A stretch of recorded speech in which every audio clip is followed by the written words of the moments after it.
আসসালামু আলাইকুম রহমতুল্লাহি ওয়া বারাকাতুহু। এই যে এটা আমাদের নবীজির বাড়ি, মাশাআল্লাহ।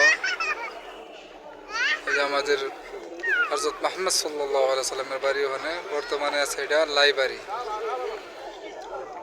এই যে এটা হলো হুজুর সাল্লামের বাড়ি। এই দেখেন, এটা হলো আবু জাহেলের বাড়ি ছিল, ওখানে পাবলিক টয়লেট। আবু জাহেলের বাড়ির মধ্যে ওখানে টয়লেট করার কি আবাদত।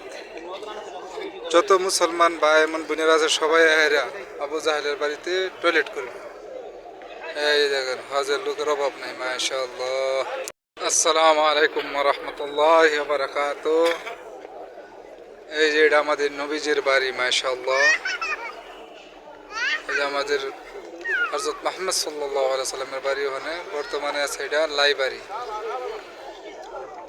এই যে এটা হলো হুজুর সাল্লামের বাড়ি। এই দেখেন, এটা হলো আবু জাহেলের বাড়ি ছিল, ওখানে পাবলিক টয়লেট। আবু জাহেলের বাড়ির মধ্যে ওখানে টয়লেট করার কি আবাদত। যত মুসলমান ভাই এমন বোনেরা আছে সবাই এরা আবু জাহেলের বাড়িতে টয়লেট করবে। এই দেখেন, হজের লোকের অভাব নাই, মাশাআল্লাহ।